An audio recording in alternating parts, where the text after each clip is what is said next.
Emma Thompson from England, living in Dubai. I am Denise from Woodside, California. I'm Michel. I'm from Occitanie, France.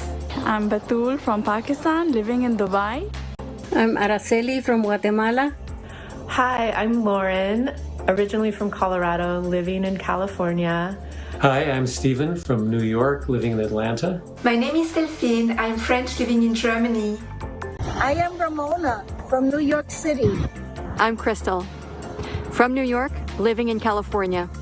I am Jessie from Guatemala, living in Guatemala City. I'm Bernice from Long Island, New York.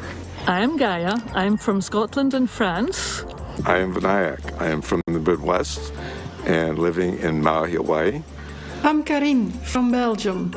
My name is Shanshan. I'm Taiwanese Canadian. I'm Francisca from Germany.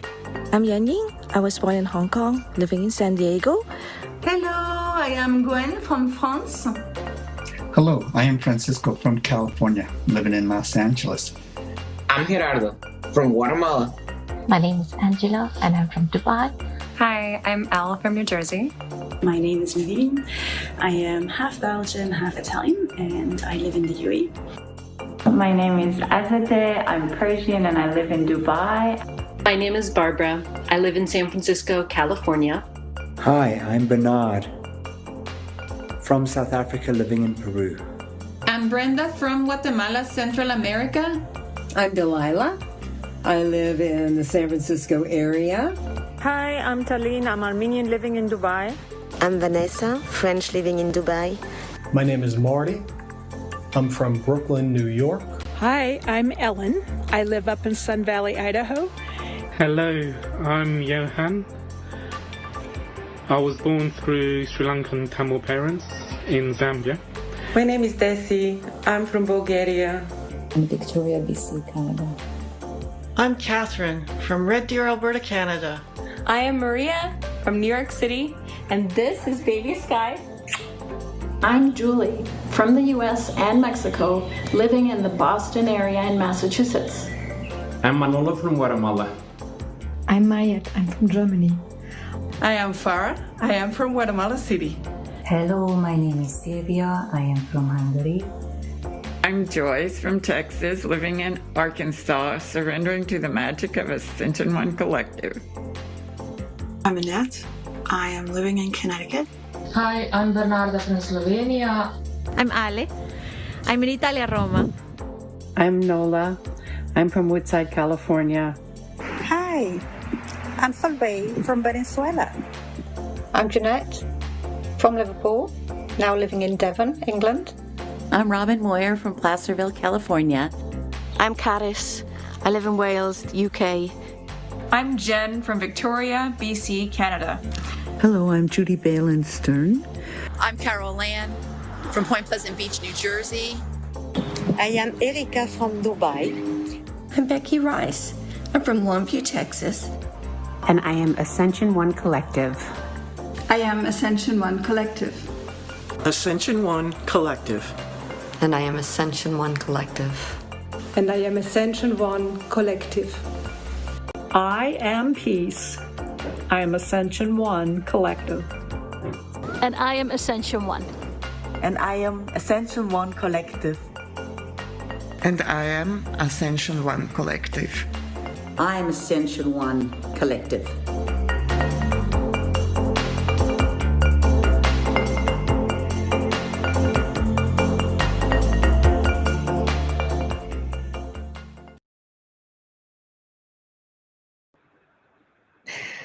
Welcome, everyone, to our Ascension One Collective online community launch party. This week, we asked for some welcome videos from our existing members. We received over 70 member videos in 3 days from all parts of the globe, which is what you just saw. Our production team worked day and night to integrate as many of those videos as possible. So as a core team, we're in awe of all of your efforts, both those that took the time to offer the videos and those that worked tirelessly to put this very special gift together. So thank you. Last year at this time, an online community like this was a distant dream. It's incredible to see the pace at which Ascension One Collective's community is evolving. Over the past few months, Ruby Ye and a team of our very own community members have been working hard to create a space of love, collaboration, connection, and exploration for those seeking growth and a new kind of family within a safe and held container. For those of you who are new, you're stepping into the momentum created by founding community members, and we welcome you on this journey. For those of you who have been with us, we celebrate you and honor your co-creative energy, and we'll hear from some of you today. The reason why we're here in this moment is to officially launch our online community in Mighty Networks. We've created rich topics for discussion under what's called spaces, and we're going to bring them to life for you today.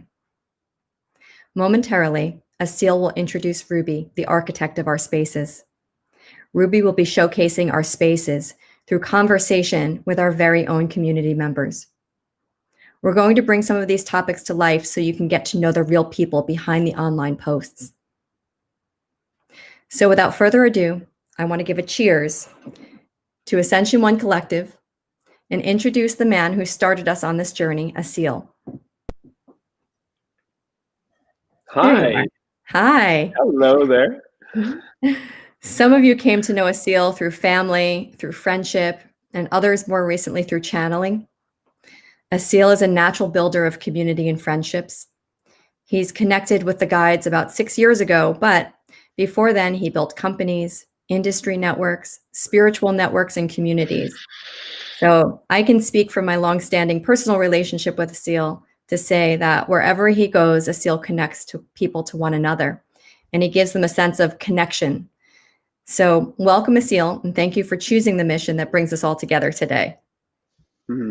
Thank you. Thank you for these loving and humbling words. It is truly my honor. And it is seemingly something so natural to be wanting to grow and evolve as a human being, and to be wanting and willing to do it with others that are on the same journey.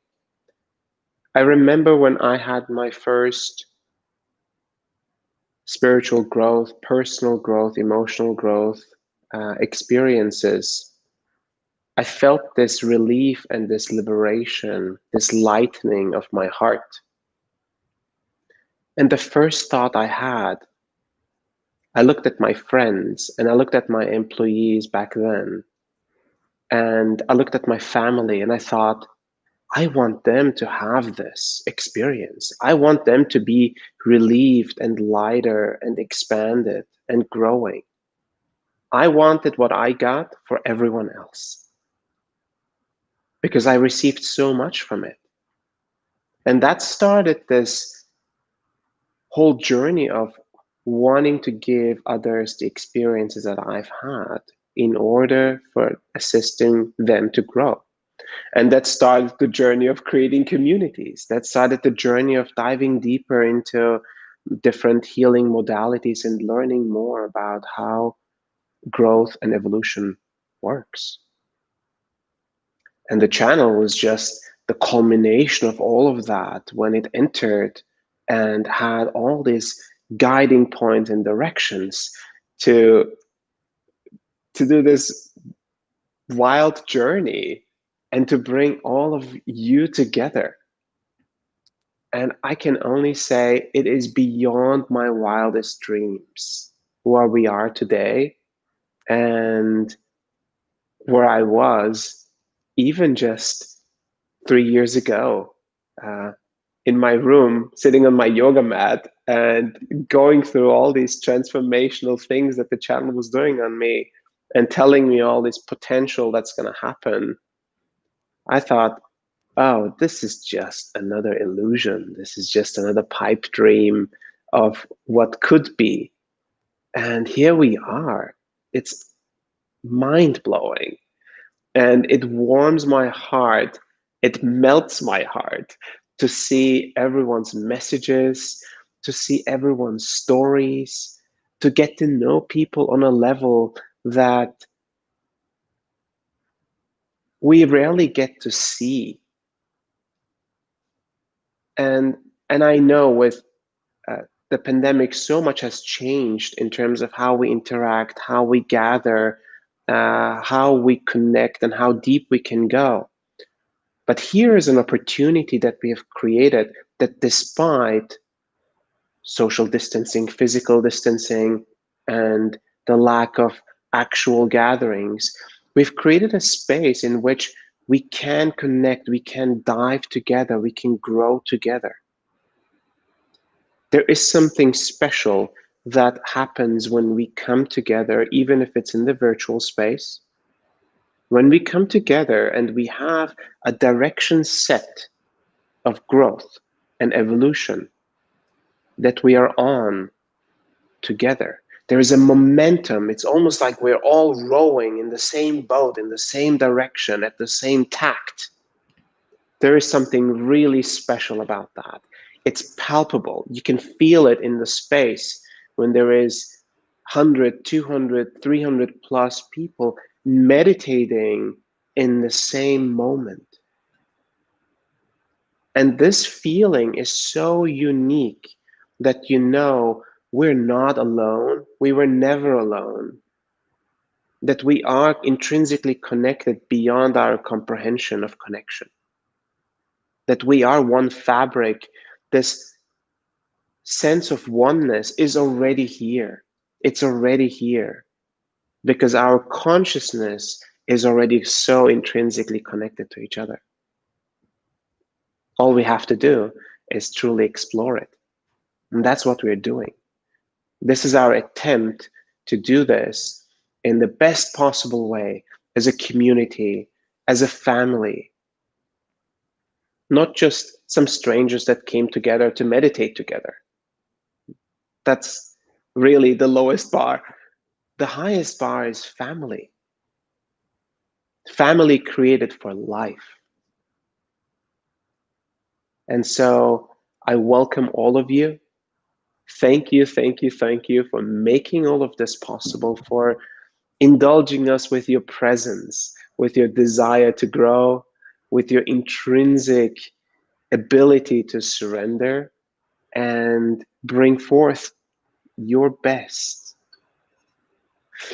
And there is no other person that we could have thought of that it was better for this job and better support and co-creator and advisor and a genius to help us than Ruby Ye.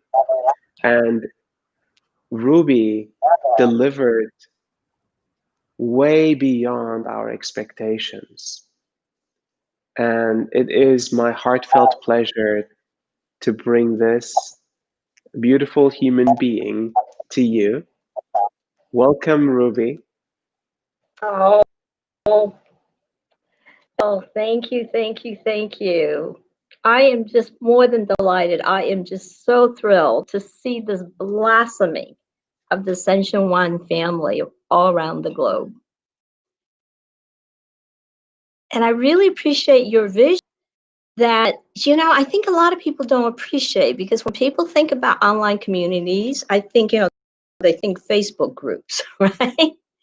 So when we started talking about this, Asil, and, you know, there was a channel from Emmanuel, and he started talking about the oneness of it. You know, I've been involved with community for like over 2 decades. I started back in the old days with this technology folks online when people were coming on AOL. And realized, I think instinctively, I always knew this. That's why I was always so drawn to the importance of community. But when you just mentioned oneness, I thought, wow, that is what's actually happening. You know, when someone got into a Zoom meeting, when somebody is sharing something, you know, you're not just sharing it for the one person who may be reading. It's literally sharing our experiences and our insight and our transformations. And through oneness, I feel that transformation and insight becomes all of our transformation and insights. I mean, that's really kind of a bizarre statement, but Asil, that's what you were alluding to. of you who are listening, it's like, especially those of you who've been on a path and you feel like, oh my God, you're out there, somewhere in your town and you're all by yourself because most people think you're crazy, right? Your immediate community. And no, there is a whole tribe, a growing tribe of people who, again, feel so much exactly like you do. And the thing that's so beautiful is when you share that, it's like, again, you allow so many people to experience oneness. And for myself, that's what I feel too. I feel like, my world expands. Thank you, Asil, for putting it into that perspective that you so beautifully and articulated, So that's like the spiritual part of community and oneness. But the other part that I think is actually really so much fun is that, the channel doing this internal work and the channel saying we need lights. We need to be radiating and taking that light out into the world. So we're not just all in our caves meditating, right? So the other part that's so beautiful about community is that that's our material and physical world. So the thing that I really appreciate is that then as pillars of light, then how do we collaborate with people? How do we take our spiritual evolution and be able to express that out into our material world? Through our gifts and our passions and our talents, which we are all off to offer to the world. And also, how do we collaborate together? So then that leads to the other when Asil and Crystal and Edward and I started talking about the Ascension One community. I kept on saying to them, I've been involved with spiritual communities for the last decade or two, and you've got the coolest people. So I said, it's like, you've got the best people, the diversity people from all around the globe. Can you imagine what you can create by having this spiritual home, this sanctuary, this safe online sanctuary where you can be your authentic self? And for us to do our inner work together, which already, Ascension One is doing so beautifully through their various programs. Then beyond that, how do we take it out? Just about fun things and how to rate and everything. So this is why, again, we're having a party. And I'm really so excited that I think that we should have this launch party. Because I thought, oh, this is so cool because there's so many cool people that I want to introduce to the world. How can we play together? How can we have fun together and how we can collaborate together? So it's our whole life, our internal spiritual life, our emotional, psychological life, and then also our physical life of how we can share our gifts and take our gifts out there. Because I know so many of you are so gifted and so talented, and so many of you are just bursting with what you want to share with the world. So let's all gather together and support each other and being the best that we can be. So again, Asil, thank you so much for this opportunity. And, Crystal, I want to just thank you and the whole everybody that you had this vision. And I haven't really seen this vision the way you have held it. Because again, most people just think, oh, I'll build a community. I'll throw up a Facebook group. So I so appreciate that you've done this with such deliberation, such care, such love, and also with guidance from the channel also. So thank you. Thank you, Ruby. As many of you could imagine, it takes a village to lift this kind of a vision off the ground. And, from the programs to the sessions, to the community calls, including the establishment of a home, of a temple, of a virtual temple in which we gather, in which we come together, in which we talk and share in a safe way, so that we can all grow, we can support each other on that path and on that journey of growth and evolution with love and with compassion and with kindness. So that is the vision that we hold, and that's the intention that we bring to it as a team. And it's an ever-growing team to hold space for an ever-growing community. So thank you, thank you, thank you. Ruby, you played a very important part in making this reality. Thank you. It's just been so much fun. Yeah, it's been such an expression of Dharma. And that's why that's my number one passion, to be able to support people to express their gifts, to discover and claim your gifts and be able to express it out into the world. Exciting. So what do we have in store for today? Well, so now we're going to have quite a few people that I would love to introduce. So Asil, if you're complete, let's bring on our first guest.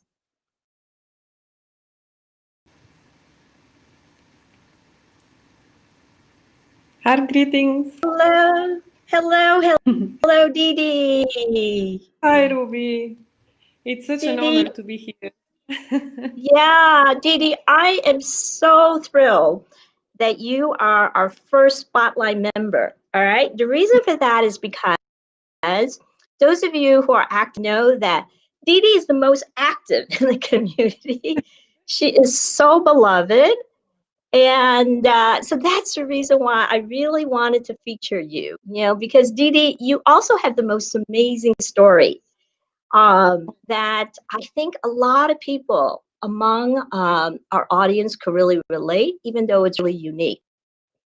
Because when we started talking, your spiritual journey and how you're here right now, the thing that you told me was that, ever since you remember as a small child, you felt like you didn't belong. Like you didn't want to be here. You want to be out of this planet. And I know a lot of people feel that way, because especially those of us in a spiritual path, we're very, very sensitive, we're very, very creative, and that's very tough in the external world, right? So you kind of bared it, you were in a corporate environment for 20 years, and you kind of stuffed all that creativity, all that beautiful heart of yours, that beautiful light and soul within you, because it was just too hard. It was just too hard to be able to express and show it, So what I would love to invite you to do is that, you told me like 4 or 5 years ago, that's when things started to shift from you. You were still doing your corporate job and everything, and you started coming out. But, you had issues because, like you said, some people close to you thought you were crazy. You said, right. You also said one person in particular thought you needed to go to hospital because, you were starting to own up to all this amazing things that you were experiencing. So if you can just share with us what that journey has been for you, okay? That when you started opening up to all those gifts of yours, like 4 or 5 years ago. So go ahead, Didi. Thank you. Thank you, Ruby. Yes, so I felt really disconnected from the planet and from even human beings. And approximately 4 years ago, I started on my days off isolating myself. And in this, I felt great sense of peace, serenity. And in one of those moments, I just received an impulse to start painting. Now, I never had a lesson in my life how to paint, but for some reason, I didn't question that impulse, and I just went on and bought some canvases and paint, and I started painting. And I really loved how it felt when I was creating. And then I later on started connecting with my paintings. So this is when I first received sacred geometry symbols and light codes, and my mind was puzzled to what's going on. But then when I met Asil, George Mathilde, we went on a sacred mission in Egypt, and this is when the light code started really, like my gift started really, took an accelerated path. So I received tremendous support from the Ascension One Collective community in regards to the gifts that were opening up. And when I went back home, I was so excited to share what has happened with me that when I shared it to the people closest to me, some of them thought that I'm crazy. And it was quite, yes, and it was quite challenging at the time. But then something happened and it just clicked, and I realized that whatever I was meeting in the people in front of me, whatever I was receiving from them, I was actually holding within. All these were my own fears, my own insecurities, basically coming straight in my face. So once I realized that, I started working on clearing them, processing them, and then everything shifts. So at this moment now, some of the people that thought I'm crazy are actually asking me for healing sessions. This is how it all shifted. And then through the close mentorship of George, Mathilde, Asil, more and more gifts started opening up when I started working closely and doing all the meditations and the energy alignments in the transmissions. I started, my third eye opened up. I started seeing energy even with my physical eyes. Like I would walk in the forest, and with one eye I'm seeing the forest, and then with the other eye I would see through the veil light and sacred geometry and codes, and I was like, what's going on? I started having visits from extraterrestrial beings, and through this work, my channel growth and my capacity growth grew. But it wasn't only about attending the sessions, it was also about the work afterwards. So I would do a transmission, and then I would sit for hours and hours channeling light codes and sacred geometry, sometimes for 12 hours. But when I'm completely immersed, I don't feel time. Time just stops. So yeah, this is kind of in a short version about the journey. Yeah, that's so beautiful. That's so beautiful. And I would encourage you to go on to, the community and take a look at Dee Dee's work. They really are extraordinary. They're beautiful. They're unique, and they have so much power. So Dee Dee, the other thing to kind of wrap up is that you also said that, once you finally open up to all this creativity in this unique way, like through the channeling that you got, that you found your purpose. You found your purpose. I did. And I thought, wow, what does that look like? What does that feel like? What isn't that great that you found your purpose? So what does that mean to you, Dee Dee? My purpose is my complete devotion to my self-growth, development, and expansion, because what I came to realize is that through my own self-growth and expansion, it just translates immediately. When I grow and expand, it translates immediately into my reality, into the people of my closest circle, and sometimes people that I don't even meet.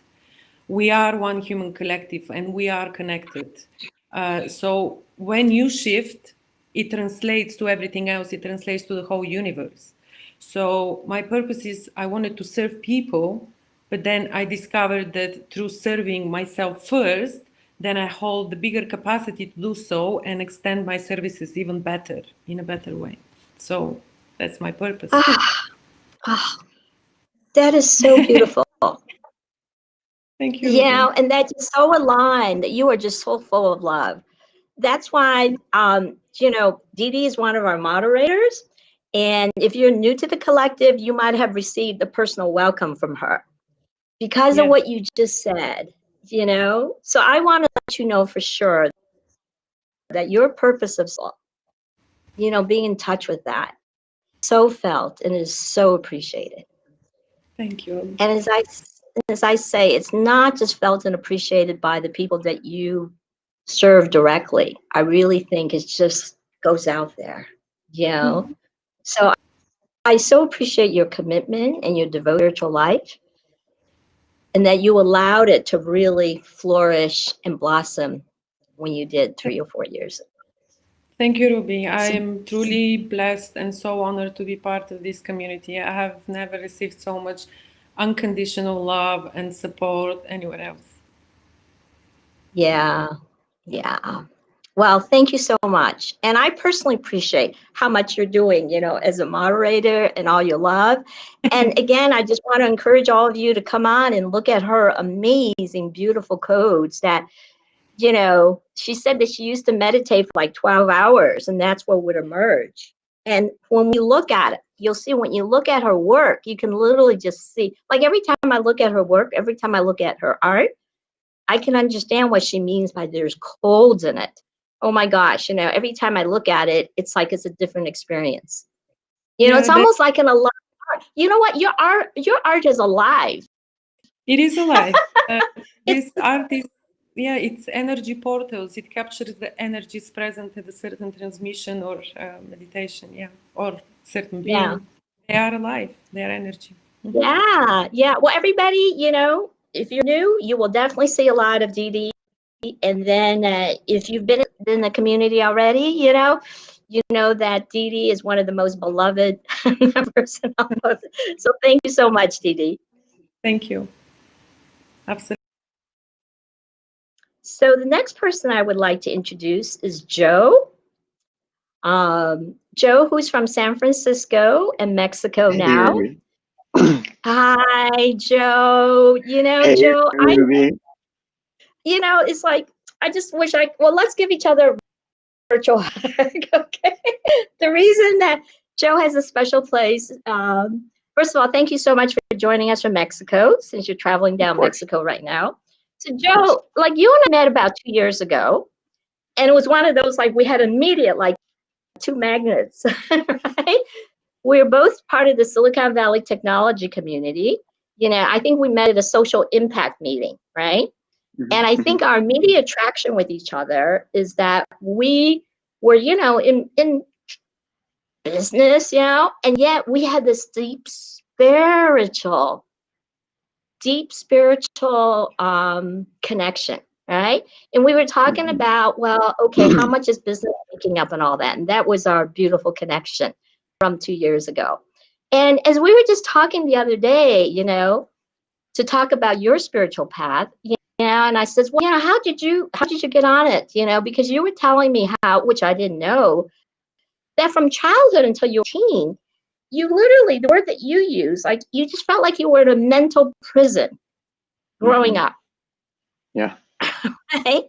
And then when you were 18, you started exploring. And, the other so touched my heart is like you said, you were like this hot air balloon, sandbag, so you could never really take off. And I thought, oh my gosh, So I says, well, when did you start on the path? And you said you started reading all these books. And I says, well, when did you start with Ascension One? And it was really curious because you said, well, you actually were like friends with Asil first, right? Like you actually didn't do the work. And the other thing that I thought was very interesting is you mentioned that the first couple of times you did his work, you didn't really feel anything. So I'm sure that's a lot of people's experience. And then shortly after that, you really start feeling the expansion of it. All right. And that was like, what, 2 or 3 years ago. But the thing I really like to focus on, because this is the part that really moved me. And this is the part that I want to, I guess, for myself and for the other people here to know that it's possible. Because that's what our conversation was the first time we talked. Because you say now, through this work and your other spiritual work, that your life, including your personal life and your business life, is guided by frequency, unconditional love, and intentionality. You were telling me, because we were talking about and everything, we were just talking about how that was going and everything. And you were saying there's magic now. And I said, yes, that's right. And then you said, I said, well, how also, with the work that you're doing. And you said it's all personality and frequency and holding on to unconditional love. So I would like to hear, whatever you would like to share of how you got to that place and how you're living that now, especially in the material physical world. Because Beautiful, I Ruby. agree with you, it's possible, and it really is magic. So I think that's why we just love each other so much. And I would love for you to share, like, I love it, Ruby. Thank you so much. So grateful to be here.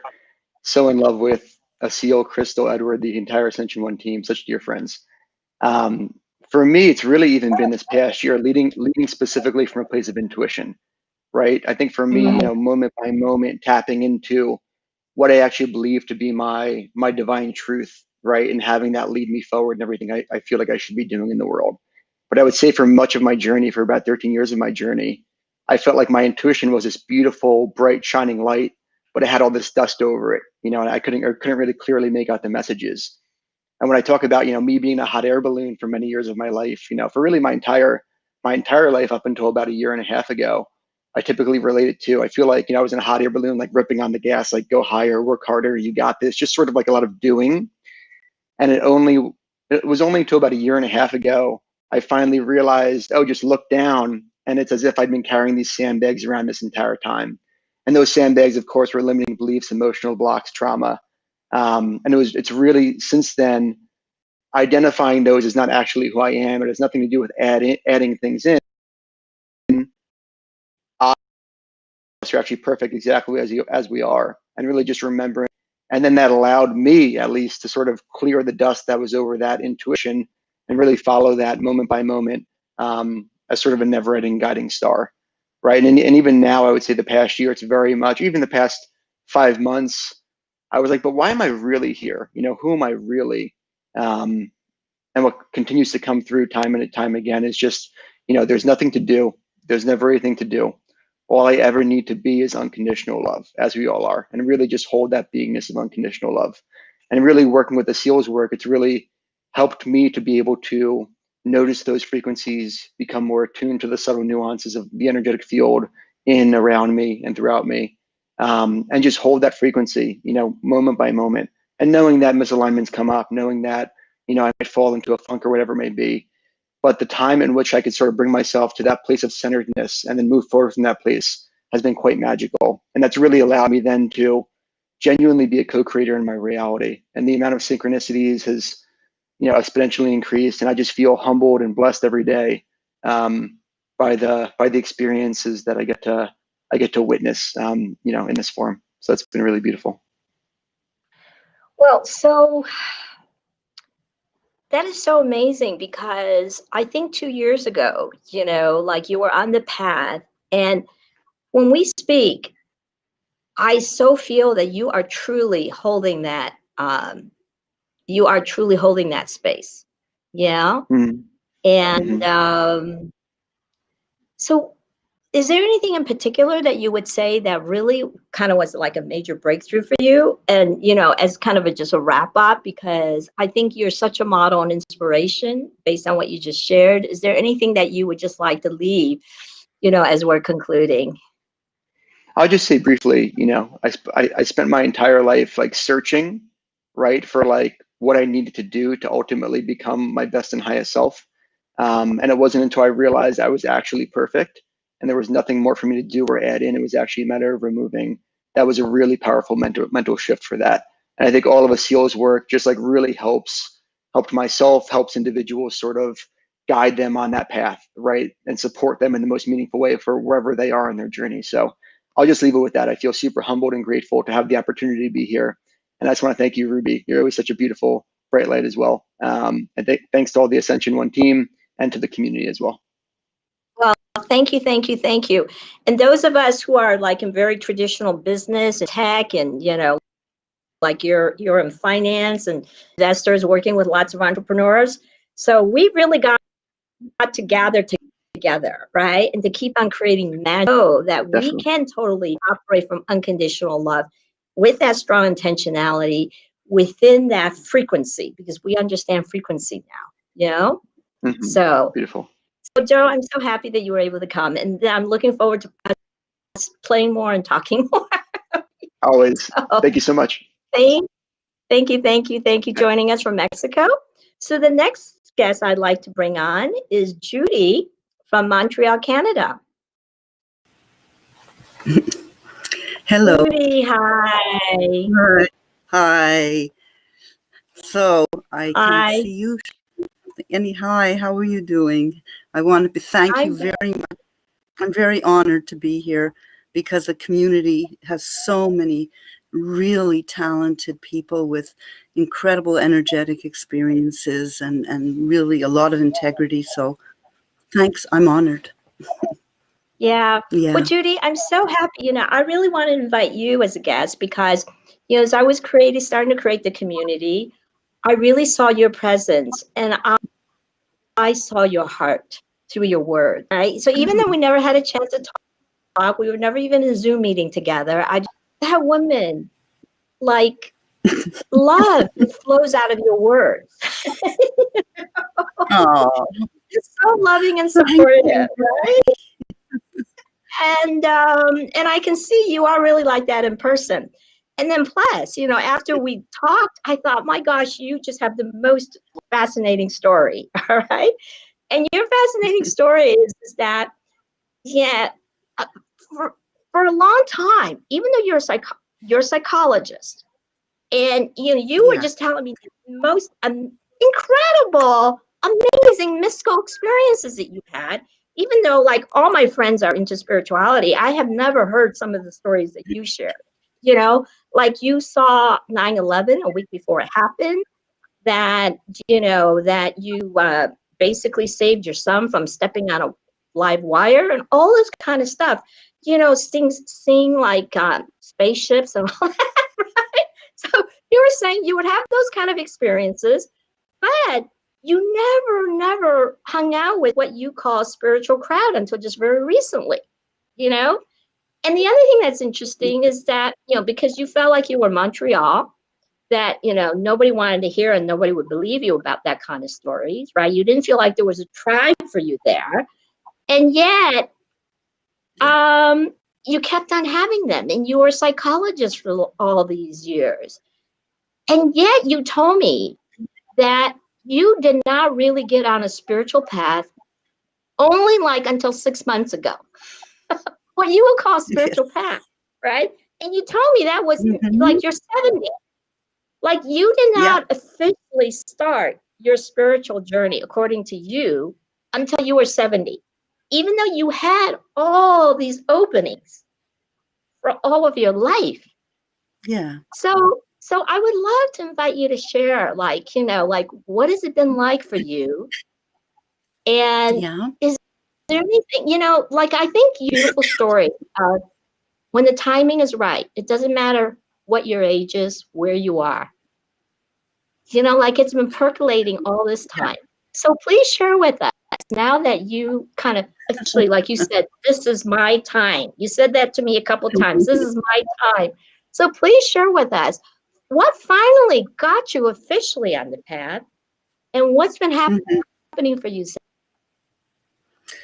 Well, I guess I just had this idea, or this feeling came to me in May that it's my time now, my time to really dive into spirituality. And I did all along. I mean, I had some, as you said, I was on a spaceship in a dream, and I had an exceptional experience.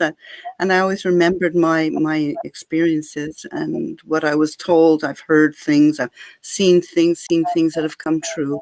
I've heard things that have come true over the years. And I did take a few workshops, and I think it was, I don't know why, I really can't pinpoint it, but I felt like this is my time.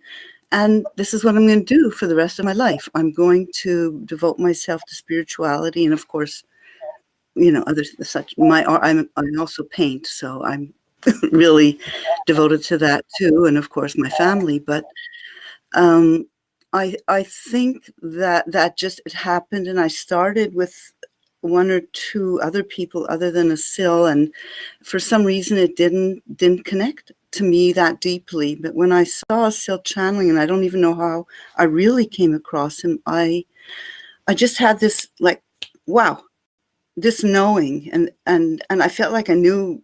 Maybe a lot of people feel like this. I knew Asil, or there was a resonance there of somebody extremely fine and somebody with tremendous integrity and tremendous heart, and the real deal, I guess, is what I felt, which I haven't really. I mean, there are a lot of people in the world who, of course, are very real in their energetics, but for some reason, I really grokked. I really felt like this was the right place for me. And one of the first experiences, which I think I shocked the Asil community, when I first went on to introduce myself, I had had an experience a week before, and I just felt like talking about it. And it was weird. I felt that I was becoming Asil, but actually not Asil, but the channel. But it was taking over my body from up through my body up to my head, and it was moving very slowly. And I said, no, I can't feel this. This is not right. So I tried to push it down in a way, and I couldn't. And it started coming up in me, and I felt like Asil, a channel, or whoever was growing. And I said this to the community, and I think it was like shock because they didn't know me, and they thought, this is very weird.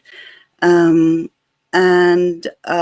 I felt total peace and total love and it was a wonderful experience to be. I don't even know what the term is for that. I think I was just thinking before the interview today that there are people who have these experiences, and I'm thinking of one person, but in any case, so that started with on my road to saying, okay, I'm going to join this community.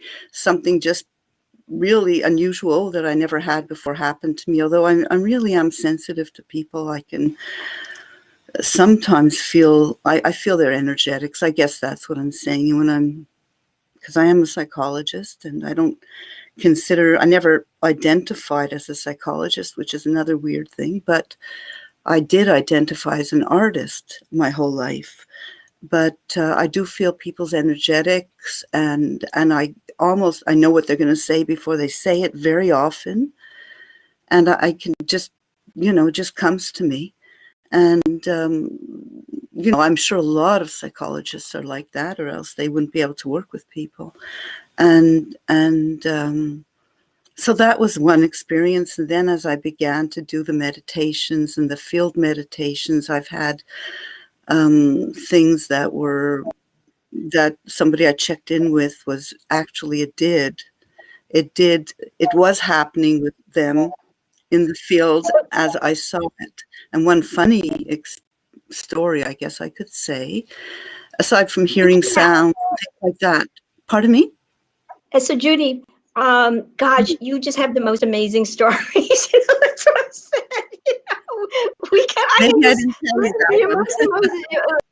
You have these mystical experiences. The thing is, can we wrap it up? Would you like to just say a couple sentences, like how you feel your life has changed? Is there anything you'd like to comment about that, since you've officially taken this time for yourself to be on a spiritual path now? Okay, I missed some of that sentence, but that's fine. Okay. I think the change that is happening in me is that I never had a grounding or somebody to turn to until I talked to you. I mean, I did talk to a lot of people. It's not true. But Ruby, you clarified some things for me the other day when we talked. And it really, even after I talked to you, it changed everything, because I didn't know how to place these experiences that happened actually when I was born. I saw myself a certain size in a sunbeam with dancing particles. And I said, oh, I'm this big and da-da-da-da. So now I realize well, I always thought they were more real than real, but I've changed that. I have an idea that we are biological technologies, and that chakra system, and that we're built, and every single human being has this. And the realization of that, and I still have a lot of opening up to do, and integration, and I feel a lot of work to do. And I think everybody who's out there who is like me, I consider myself a relative beginner, even though I've had experiences in my life, that we're all going there, and that we have the mechanisms. We are the mechanisms, and we are source already. And just to, Judy, when I do my Judy, meditation, you know what I'm going to encourage so you to do? I really want to encourage you to start a blog, because you just have the most fascinating stories. Okay. So, and I also would encourage you, like, you're always so supportive of people in the community. I would also encourage you to start sharing some of those stories. All right. So anyways, I'm so happy that you're here, and I so appreciate, again, the love that just comes out of your heart through your words as you're supporting so many people. So thank you so much for joining us from Montreal today. And you too, Ruby. Thank you. So the next guest that is joining us is Denise from the San Francisco Bay Area, from the heart of Silicon Valley. So we're now shifting from spiritual experiences, which is one of the spaces within the community, to life shifts, because, you know, as so many people are evolving internally, that is totally leading to life shifts and, you know, clarification of their purposes, like what Dee Dee was sharing, and also really, you know, kind of like, what is my mission? So, hi, Denise. Welcome. Hi, Ruby. Thank you for So glad having me here. Good to see you. Yeah, so glad to have. So not Dee Dee, excuse me. Denise has a really fascinating story, because, you know, which I can really kind of relate to, because Denise, you know, like, you were telling me, like, you know, being in Silicon Valley, you were one of those hard charging, you know, you're on a fast track, right? Which so many of us know, because there's so many people like that in Silicon Valley. So here you are on this, you know, meteoric rise. You know, you were you were a shooting star in, you know, in the business world, and yet you made such a turn. She went from this hotshot Silicon Valley, you know, executive, to become a massage therapist. So talk about life shifts. And what was so amazing about it, which I can relate to, is that was totally unexpected, and yet it was amazing, you were telling me. So I would really love for you to share with people, like, how you were guided and how the guidance, because I think a lot of people are experiencing that right now, and they think, oh my God, I can't trust that. But what you did is you trusted it. So I would love to invite you to share, like, how you trusted that you were able to make such a 180-degree, and how that was just amazing, what occurred for you afterward. Yeah, so this was a life shift that happened for me actually 20 years ago, more than 20 years ago. I was, as Ruby said, I was working for a startup in Silicon Valley, had worked for several startups, a couple successful, a couple had failed. So it was just sort of like early days of the internet. This was before 2000, really. And I was stationed in London for one of my software startups, and I was working as an expat. And so I was working really hard, like 24/7 almost. And I was very unhealthy. I had gained all this weight. I had no friends. I was, you know, always working. So I really had let my health go by the wayside, and I was just really unhappy. And I didn't realize how unhappy I was until I really hit a wall. I think physically and spiritually. And before I hit that wall, actually, I was in London, and 9/11 happened before my very eyes, and I saw the second tower get hit. On the television set, you know, in the middle of the workday in London. And I had this literal wake up call. Like, my soul was like, what are you doing, Denise? Like, what if that were you in that office tower and your life ended? Would you have lived your calling? And it was just like an instant wake up call. And I thought, oh my God, what am I doing with my life? I'm really not happy. I'm working really hard. I'm making all this money and achieving materially, but I was very empty inside. And so long story short, I decided I was going to leave my software job in Silicon Valley and pursue something else and just actually hit a life pause. So I gave myself permission to leave Silicon Valley for a 1-year sabbatical, really for my soul, which I didn't even really talk like that at the time. But now looking back, it was like my soul was like, please stop. So I stopped. And while I was in London, before I left London, I went to the sacred site in London for a weekend. And I would say I was activated by my experience at this sacred site, which actually led me to Egypt on a 3-week sacred sites tour of Egypt with a group that I had no connection to, other than the bed and breakfast owner where I stayed was the head of this group that she was leading travel to Egypt. And she said, I have a feeling that you might benefit from a tour of Egypt. And I thought, oh, you know what? I've been reading a lot of books about Egypt and I would really love to go to Egypt. And so I said, yes. Something in me said, say yes to this. When it appeared, I said, yes. I went on this trip to Egypt and it was the most powerful spiritual awakening of my life. I was surrounded by 50 healers, light workers, channelers, yoga teachers, people that were really had been on the spiritual path and were actually doing work with others. And they did all this work on me because here I am on a boat cruising down the Nile, seeing all these sacred sites, watching people channel beings. And I was like, my mind was blown away. And I was like, why am I here? Like, it activated something in me. And as a result of that, I came back to Silicon Valley, quit my job. I went to massage school because I wanted to work with people. And I opened up a practice and ended up becoming a birth doula, massage therapist, and supporting women in labor and birth for like 3 years.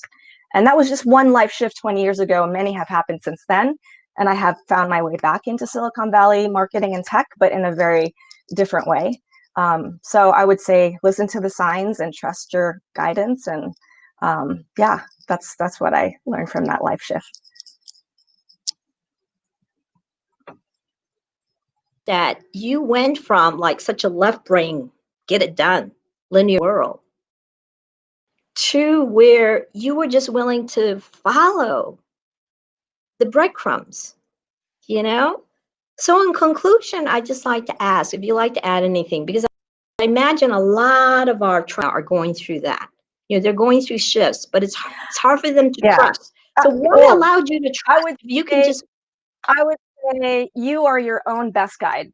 Trust yourself and don't listen to the voices of doubt that are coming from other people. Just go inward, trust yourself, ask your own higher self for guidance, and continue to work with, you know, the energies that come through. So trust yourself.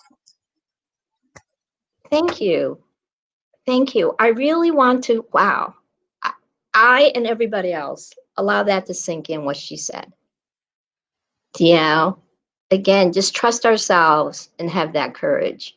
So anyways, thank you so much. You know, that is such a beautiful, beautiful story. And there's a lot more to it that maybe we'll share more another time, right where you are now and what that led you to. I just thought that was so profound and so, you know, going from like that to a totally different career. So thank you for being here with us and sharing your experience and sharing your wisdom. Thank you. Take care, Denise. See you. So our next guest is the next spotlight, member spotlight, is Karen from Mount Shasta. So Karen, if you'd like to join me at this point. Hi, Karen. Hi, Ruby. So, hi, Ruby. Hi, Karen. It's great to see you. It's great to see you. And, you know, Karen, you have another really very fascinating life shift story because, yeah, you live in Mount Shasta now. And, you know, which is, for those of you who don't know, which is one of those sacred spots around the world. And you were, I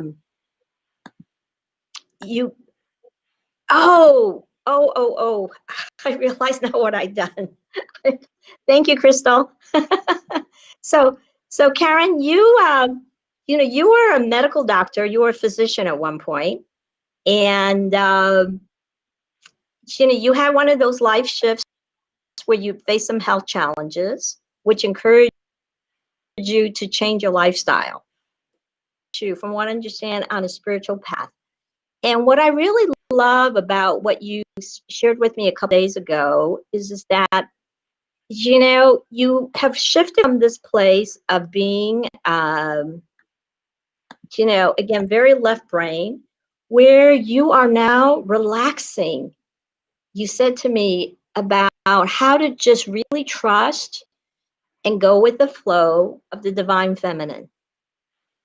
You know, when we're talking about divine feminine, I think you don't mean just for women, you mean that energy of divine feminine.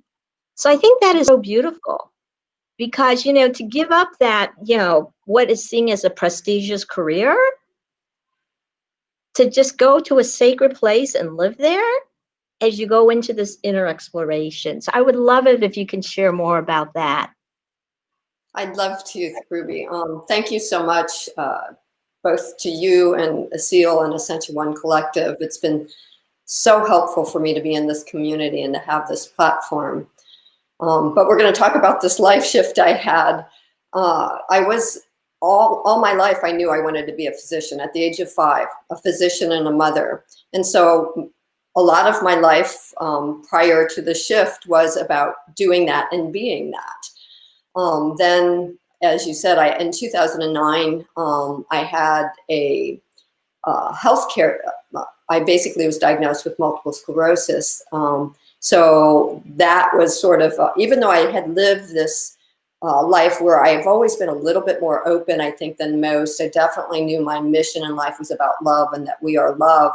But through the process of becoming a physician, becoming a mother, I had adopted 4 special needs children. I had been a flight surgeon in the Navy. There was a lot of obstacles that I had to overcome through becoming a little bit more masculine and really going into the mind, because the Navy didn't particularly want women at that time doing the things that I was doing. And even being a physician at the time I came in, which is, you know, 20 years, well, now it's been 30 years. So once I received that diagnosis, I had some immediate guidance of what I needed to do, but I thought I could still do my life and go back to work, you know. So one of the biggest changes, I think, when you shift from, you know, the life that you have to the being more on this path is going from the mind to living in our hearts. It was really difficult at first because my life was so prescribed. You know, I had patients, and this is like so many others, were mothers, were sisters, were brothers. I mean, I don't want to talk just about women, but I am a woman. So we're daughters. We do shopping, we do cooking, we do cleaning, we do our jobs. There's so much we have to do, but not much time for just being in our own energies and the stillness of ourselves. So for me, that shift was when I got that diagnosis. I realized I had to have time to be in my own energies, in the stillness of my own life. And the shift has been really, really about the whole divine feminine shift that not just me, but the entire world is going through. The patriarchal doing, to allowing yourself to be who you already are in your heart, the love that is you, the love of creation that is you, but in non-doing. And in that place, what I found is when you have the time for self-care and really are centering in and being integrated in your mind, body, spirit, emotions, that there is this place of allowing that things just come to you. And it was amazing to me in the journey because I went, basically I had thought I could still work. So when I took time off, thought I was okay, I went back to work. When I added the 3rd half day, I fell down 5 times in 1 week. So I picked up my children on that Friday after work, and I said, let's go to the store, help mommy pick out a cane, a pretty cane. I pick out this blue cane, I get in the car, and I say to myself, you know, like, what the F, Karen? You're 48 years old and you just bought a cane as if it were nothing. You know, like, because they had told me I wouldn't walk in 3 years. And so that really immediately shifted me and like, no, I'm just going to quit this job. I have to quit this job. even though I was the only provider for everybody in my family. So that, though, allowed me the stillness of being that I needed to see all the guidance that is there. I trusted. I've been taken care of since that time, even though I quit my job, and I haven't really had a formal job or a label since. But that trust in just letting go of all the layers of who we think we are, and just really bringing in the integration, and that's part of what I love about Asil and his work, is the integration of mind, body, soul, and spirit allows you to see and feel the signs and follow them. And I just wanted, I know we're probably getting short on time, so there's a lot that I'm not covering, but one of the messages I wanted to show you, or one of the examples of being in the flow. So that 2009 is when I quit my practice. I moved here to Mount Shasta about almost 5 years ago. And when I came, I had thought, well, I think I'm going to open, I was planning on opening up an integrative medical center. But immediately I was told, no, you are to buy a house to nurture the divine feminine light workers. And I was like, what? It's like, I know about the divine feminine shift, but it really wasn't a lot in my radar. And cutting to the chase, after 2 years, I found the house, really had sort of not thought about this divine feminine as much. And I bought the house, went back to Florida where I wintered, started getting calls from people I did not know. I have no website, that they wanted to come to my place for retreat. And once I returned, I got calls from people in the community. Could we use my house to house their spiritual people that come for retreat? So in that way, I've been able to nurture the divine feminine light workers, and it just continues, Ruby. I know that we're out of time, so I just want to end there and say, we are already love. It's a process of letting everything else go. So thank you so much. So thank you so much for sharing that message. I've really got that you truly are living in the divine feminine right now. So I'm really happy that you have this chance to speak it, and for us to feel that, just really allowing that guidance and having that trust and faith. So thank you so much, Karen. And thank you so much.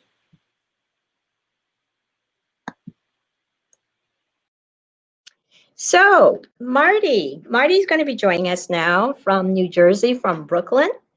And hi, Marty. Hi, Ruby. How are you? Are these people incredible or what? And you're one of the incredible people, Marty. Marty. Thank you, Ruby. As are you. As are you. There is so much that you can share, all right? That, in our short time together, I really want to kind of dive into what just kind of blew me away in our conversation, all right?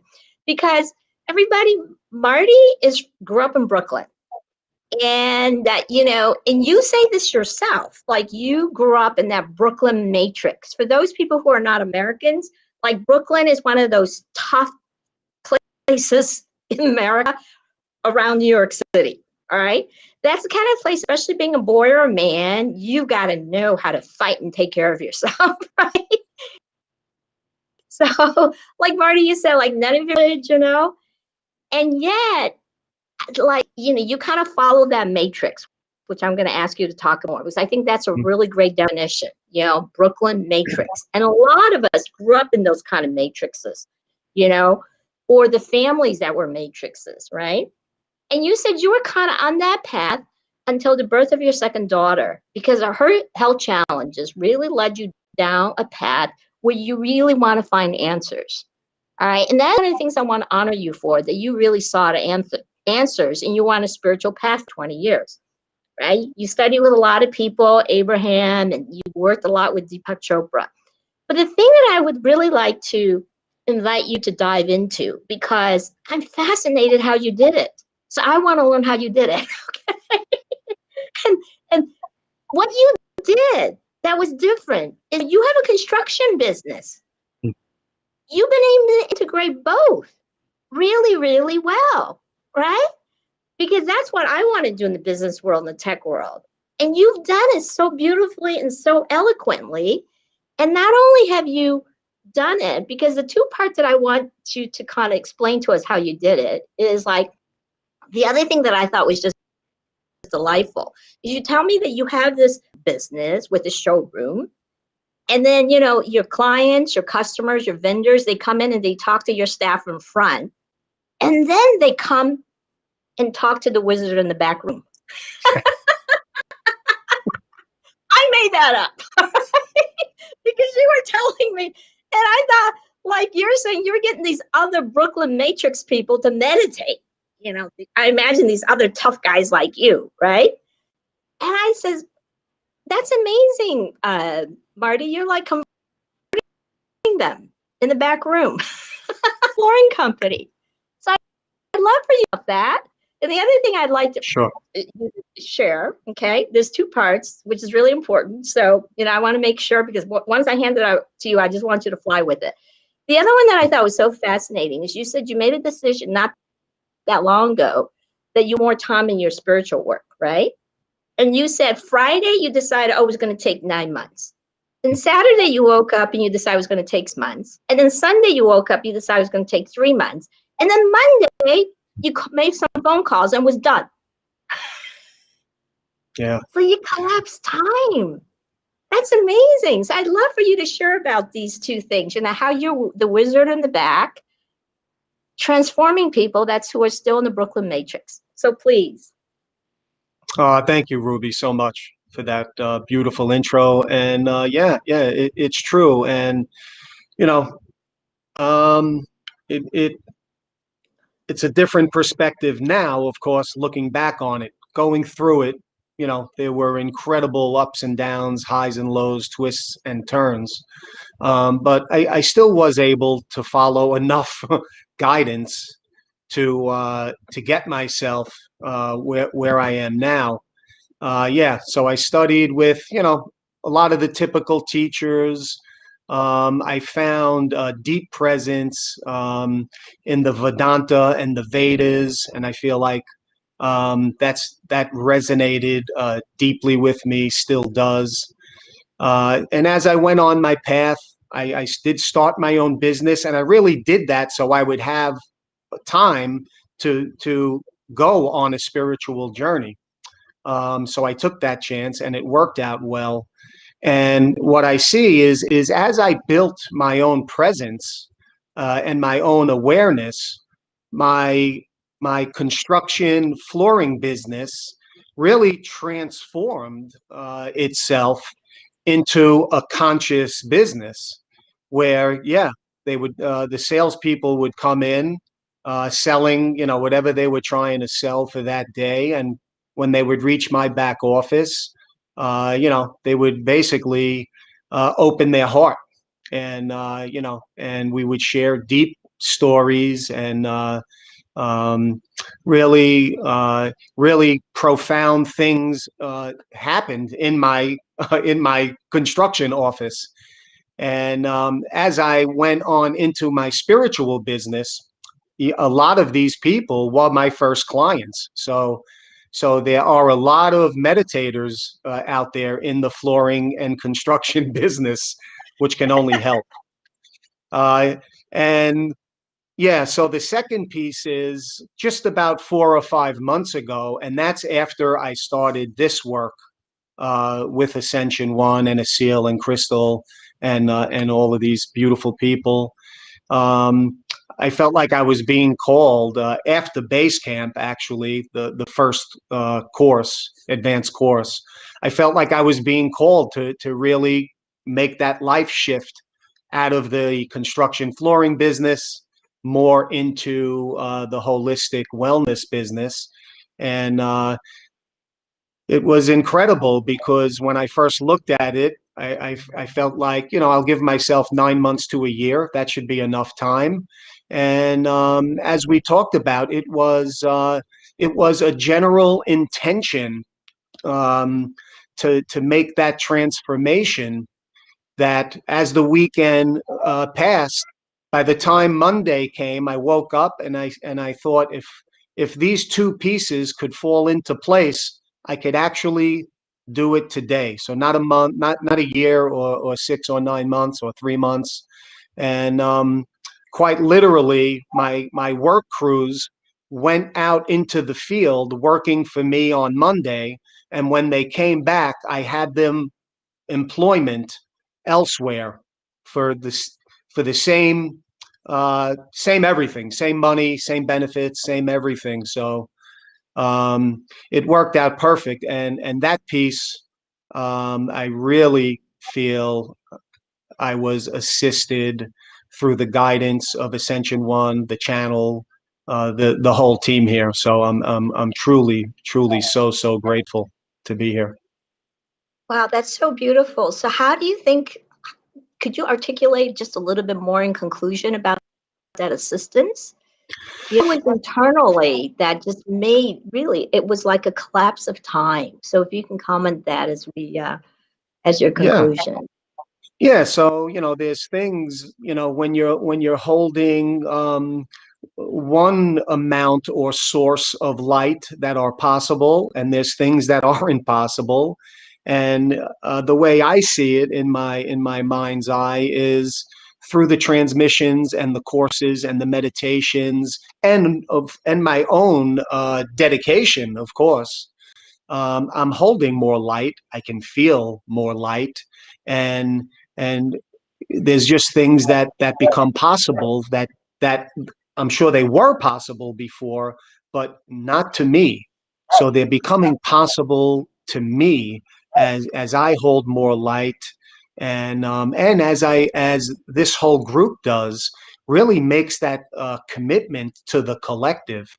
I feel that as we make a deeper commitment to the collective, we can only change ourselves. And Dee Dee said it so beautifully.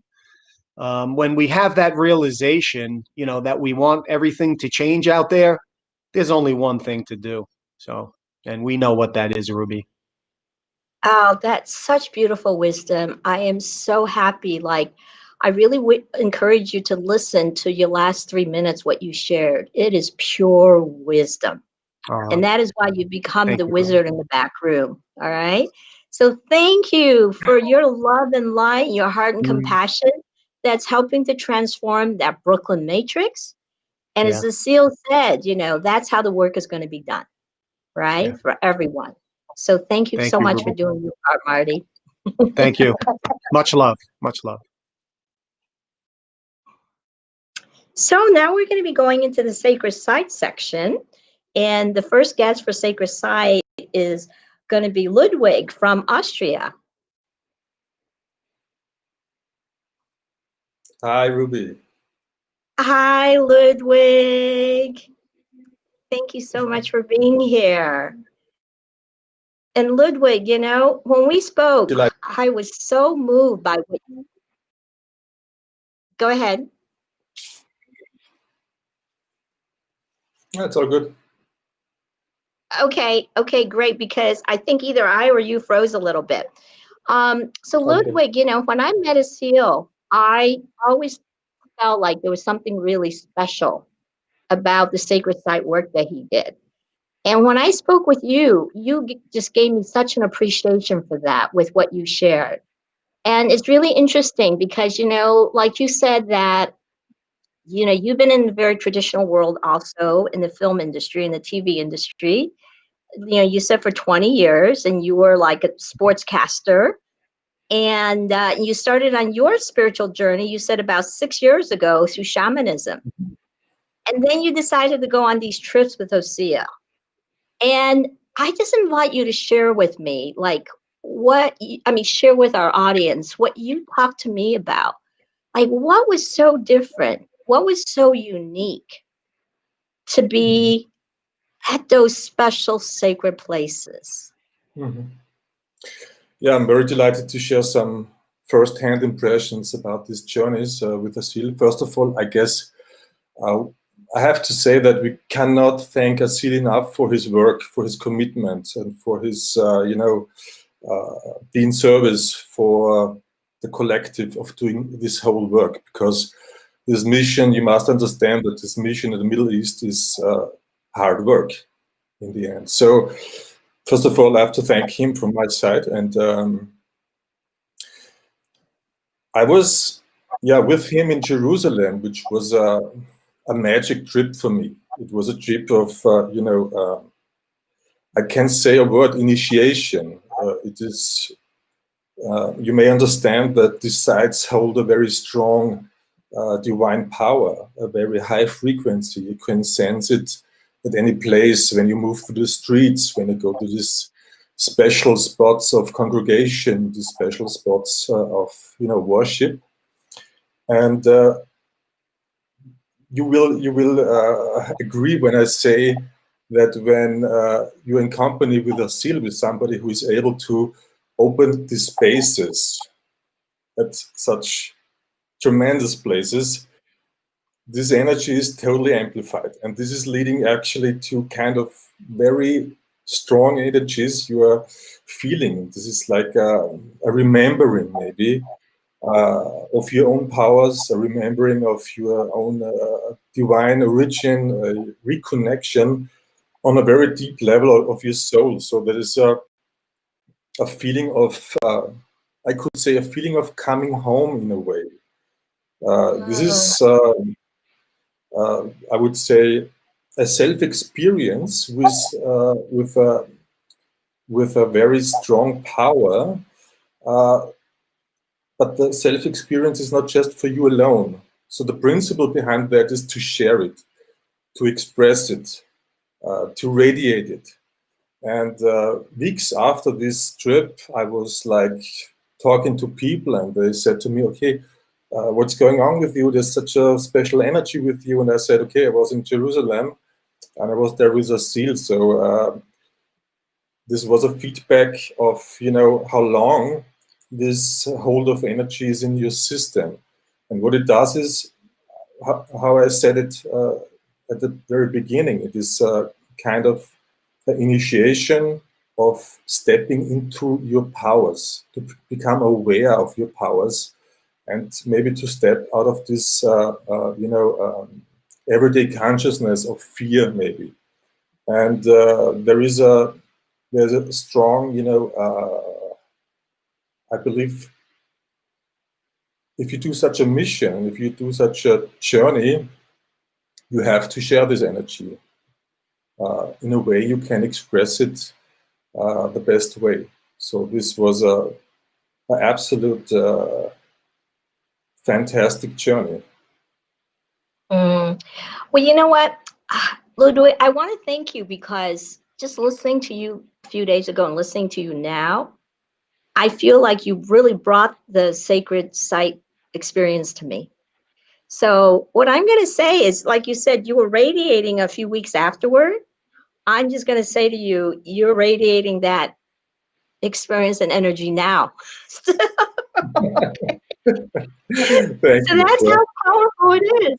Because really, after talking to you, a few days ago, I says, oh my God, I always intuitively knew it was so powerful and important. I says, I got an experience of that from talking with you and Azadeh, who's going to be coming up. So thank you. Thank you for holding the space still and being able to articulate it so beautifully. Thank you, Ruby. Yeah, I can really feel it now. And I hope everybody else can, because I just got another hit of being in those places, But more important, it's not even about the place, it's about being with the energy. So I really appreciate you giving us that gift. And it truly is a gift for us to get a little taste of that in oneness. So take care. Thank you. Okay. Thank you for being here. Thank you. So our next spotlight showcase of our members is Azadeh, who lives in Dubai now, and who's originally from Iran. So Azadeh, as I was saying to Ludwig, that speaking with the two of you, it was such a profound experience. Not only did I feel the magic that you got, is I just got a much better appreciation of that part of the world, which I'm going to invite you to share about your own realization when we talked, right? What the trip had done for you. So for people who don't know Azadeh, You know, she's Iranian Persian who's been living in Dubai. Like you said, you pretty much left at, you know, young age. And, you know, you go back occasionally. So, you know, you started sharing with me, you know, as I asked you, what was it like to go back to your home country, you know, through a sacred trip, site trip, you know, all these other places that you've been to.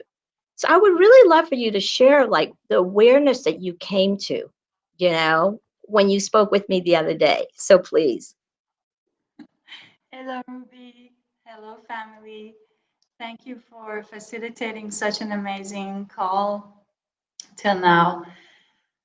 Gosh, where do I start? That trip to Iran with Asil and the channel to this day is amongst the most special experiences that I've ever had, for many, many reasons.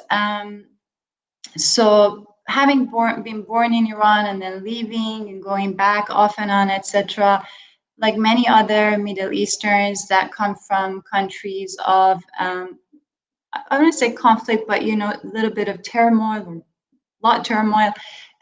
My personal relationship with Iran, as far as I can remember, was always seeing my homeland, this land that I was born in, under this almost like a dark, dense cloud that to me seemed permanent. And that was my relationship.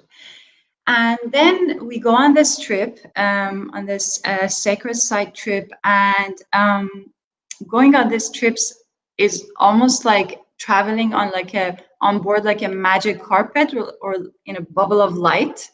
And it was all the stars aligned, and I really believe that it was divinely orchestrated, because we get there, it's winter, it's very moody, you know, snowing. The sites, most of these majestic, magnificent sites were empty. It's as if we had like exclusive access, which was needed for the form of work that Asil was gonna do. So we're going through the land, and we're discovering all these places, and then as soon as the energy work started, I almost saw that veil lift for me, that cloud lifted, and I could see clearly like the majesty and the greatness and the energy and the power and the potential of the land that almost surpasses, you know, our perception of darkness or political stuff. And it was just, I was given new eyes, and I was so blessed to be able to deeply heal my relationship with the land that I'm from.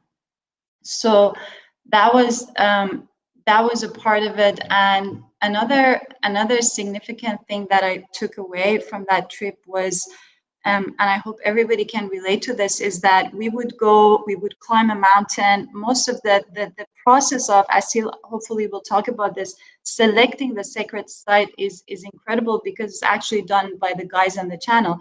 So the locations we were given were some of the most incredible temples, Zoroastrian temples, etc. So we would climb this beautiful mountain in the middle of the desert. It would be snowing, but there was rainbow, like out of a storybook. And we would get to this, you know, a place of worship of a Sufi or a saint or an enlightened being. And because my being surrounded obviously with the work, we had heightened sensitivity, you would clearly tap into the light that still remains in that space of the enlightened being that resided there, worked there. And in a way, I guess, in countries that you find that maybe the dark, I wouldn't want to send one, but, you know, is very potent and present, you see that there's infinite light and energy that still remains of, you know, a truly enlightened being, or just, you know, or the energy signature that exists there. So that was a big one. And then also, I have to mention this. I got to know the channel behind the work really well when you travel with someone. And what became a lesson for me, especially going through the courses like Base Camp and Ascent and Summit, when Asil first approached me and said, you know, I have an American passport and I'm a channel and I want to go to Iran of all places and, you know, go to all these public sites and sit and channel. And I'm like, great, what could go wrong? You know, so I'm like in my head, I'm like, this guy is either crazy or he is completely the real deal. And as we traveled together with Mathilde and another beautiful being and Asil, the trust, the level of trust and devotion of going ahead with these things without a single doubt was when I went like, okay, there's always a further level of trust. And that has become now my thing in the courses. I'm like, you know, there's really no limit to how much you can push this trust for these big gifts to be embraced. So eternal gratitude to the work and Asil and the team for giving me the opportunity to be witness to this monumental event in my life at least, but I'm sure in the life of many because, you know, the sites were recharged. So Asil, thank you so much, because when you shared it, when you talked about how it healed your own issues with your culture and your home country, you know, realizing that, you know, all that darkness, you said like 2 generations of darkness, those were your words, that, you know, there's so much more beyond that, that cannot be touched. The beauty of the culture. And I, as an American, totally got that just from your sharing that with me and you talking about that right now. So thank you, thank you. Now, not only was it a big transformation for yourself with that realization, it really gave me a much appreciation. So that's a gift again. So this is why I say, when we speak, when we have our insight, it's much more beyond us. So my deepest gratitude to you. Likewise, Ruby. Thank you for this honor and thank you for having me. Thank you, Ruby. Thank you, guys. Thank you, family. All right. Well, the next guest is Asil, right? Because of course, who's the originator of the sacred sites? Yeah. So Asil, when I first met you, as I mentioned, you know, I knew there was something special about the sacred sites. And I was able to benefit from just speaking with Azadeh and, you know, Ludwig about how special it is. And the other thing that, you know, I'd like to invite you is maybe talk about it from Asil as the personality. Because the other thing when I first met you that I was really struck by is that you were very clear, like, you are not the channel. You know, you didn't have any ego there. You know, you were Asil, the human being that was blessed to have the channel with you. So I know like all the sacred sites are led and guided by the channel. So what would you like to share us from the personality of Asil? You know, something funny, something memorable that you would like to pass on to us at this point? Yeah, wow, there's so many stories. I mean, just alone in 2020, we didn't travel much, not for sacred site missions, at least. But in 2019 alone, I went to 11 countries and I think more than 150 sacred sites. And some of these countries are really hard to get into, you know, because they are either in war or were in war, like Iraq and Syria. And it's been, and then you're going into a country that not necessarily doesn't want to have no tourist or any type of you know, civilians in their country at this point. And then on top of that, you're going to do something that most people will probably not fully understand, or it's very hard to explain if you had to explain it. And then trying to find, you know, a tour guide that is going to be able to take you to places, or a driver that's not going to freak out, or how do you communicate, you know, like these different things. And then we're filming a lot of the things as well on top of it. So it was just, if you can imagine, always a little bit edgy and still exciting. And at the same time, internally, I'm trying to prioritize. Of course, we need to get, you know, the channel's work done, but we also want to document this because we want to be able to share this one day with our community. And so we have all this material, all this raw footage from all these different countries and all these different sacred sites. And it is phenomenal. I mean, things that people would probably, you know, today I can share it, but maybe, I don't know, when I was still in those countries, or when I was traveling a lot in the Middle East, I would not have dared to share some of these things. I'll say this. When the channel first started to say, oh, we need you to go to specific places on this planet because there is an energetic grid that needs to be reactivated, realigned, so that when we are bringing through these energies, or when energy is coming through into this earth plane, so the energies can move across the plane and through a network of energy lines. And I thought, all right, that sounds great. And where do I need to go? And is it first to go to the countries in the Middle East? I was like, wow, this is going to be really hard. Like, how do we get into these countries? But what I was amazed about was, like, the moment the intention was set that we needed to go to a specific place, someone within the community stepped up and said, well, I know so-and-so, and this person probably can help us figure it out. And I know so-and-so. And then suddenly a plan was being developed, an idea was becoming manifested into reality. And it took, wow, a lot of planning, a lot of logistical thinking, a lot of devotion to go to these places and do this work.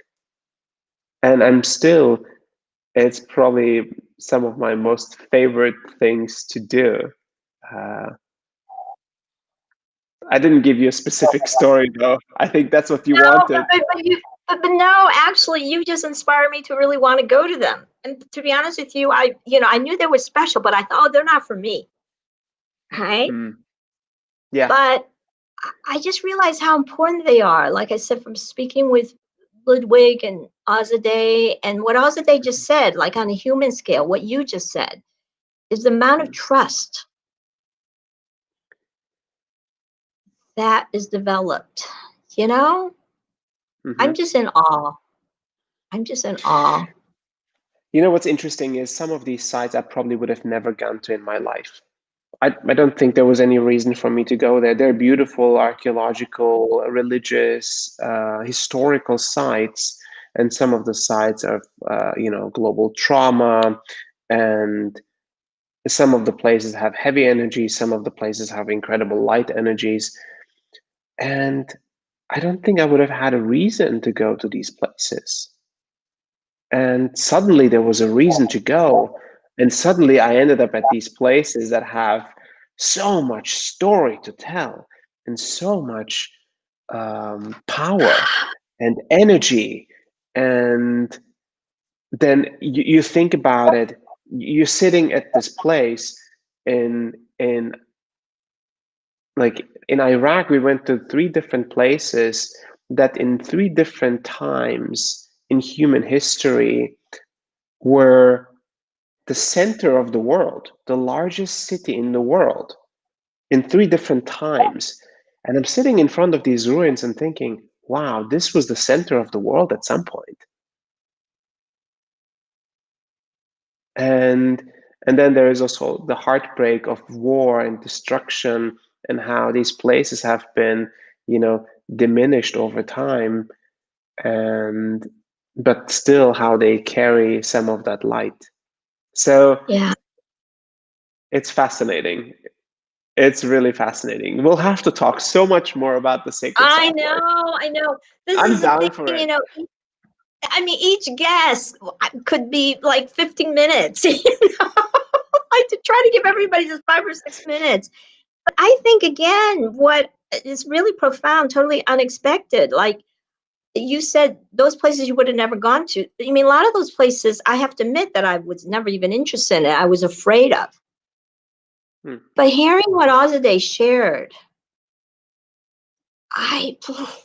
like her healing about her culture and nation, I so felt it. That's why I realized, so whatever you're doing with Sacred Travel, even though if I'm not along, I want to tag along virtually somehow, because we will make that happen. That's one of our biggest plans. And I think Crystal will talk about it a bit more. But basically the idea is, since we can't take everyone to all the places that we're going to be going, we're going to try to make it possible that you can travel along, at times live streamed, and at times recorded on the same day. And there's going to be some sort of a digital passport that you virtually can basically come along on the journey with us to these spiritual sites, meditate with us, and receive the transmissions that are delivered. So that's our intention, that's our goal. We want to take you on the adventure with us and on the spiritual openings and the explorations. For sure. And really, we got to get more about this, right? And all of you listening, if you like hearing about these, these members, again, you can see now why when we were talking about this, I said to Asil and Crystal and Edward, you got the coolest community, and you just met 8 of them plus Asil. There's like dozens and hundreds more. So, gosh, let's get each other. Look, we got to be talking with each other together, and how we can support each other. So thank you again, Asil. Thank you, Crystal.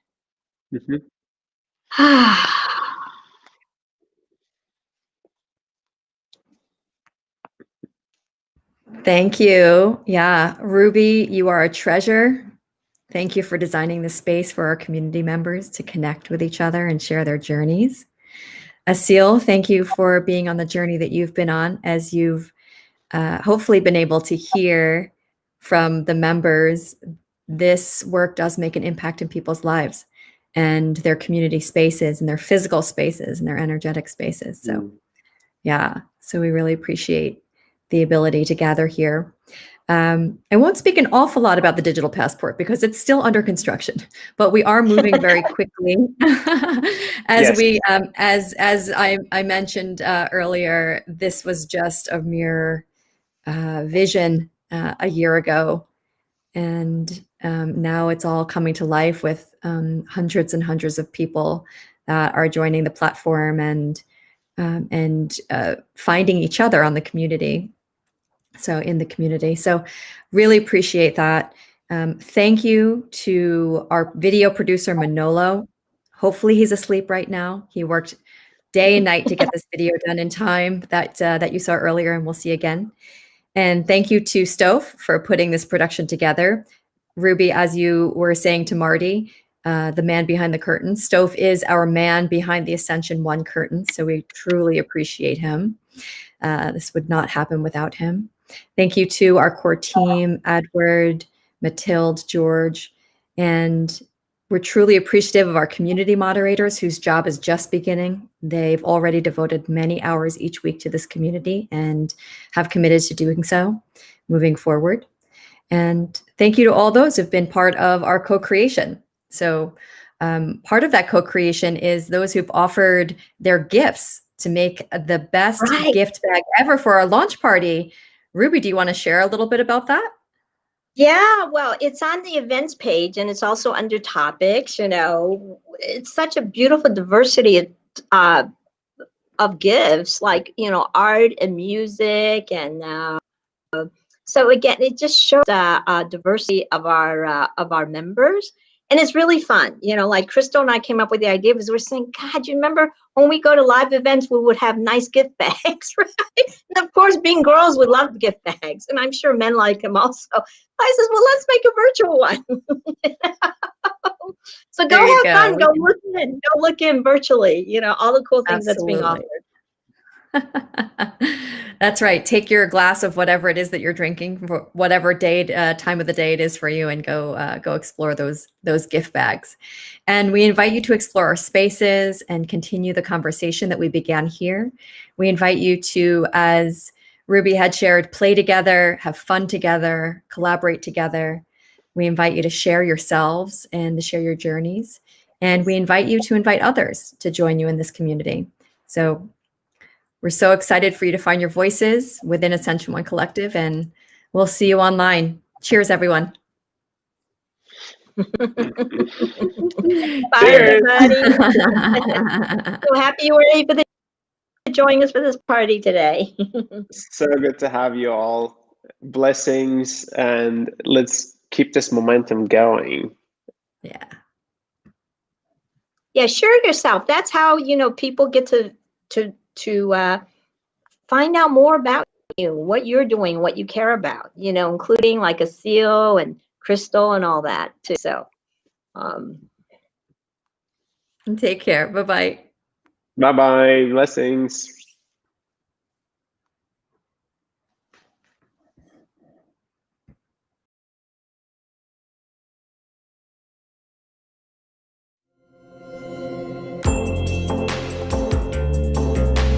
Hi, I'm Emma Thompson from England, living in Dubai. I am Denise from Woodside, California. I'm Michel. I'm from Occitanie, France. I'm Batul from Pakistan, living in Dubai. I'm Araceli from Guatemala. Hi, I'm Lauren, originally from Colorado, living in California. Hi, I'm Stephen from New York, living in Atlanta. My name is Delphine. I'm French, living in Germany. I am Ramona from New York City. I'm Crystal from New York, living in California. I am Jessie from Guatemala, living in Guatemala City. I'm Bernice from Wagalo, New York.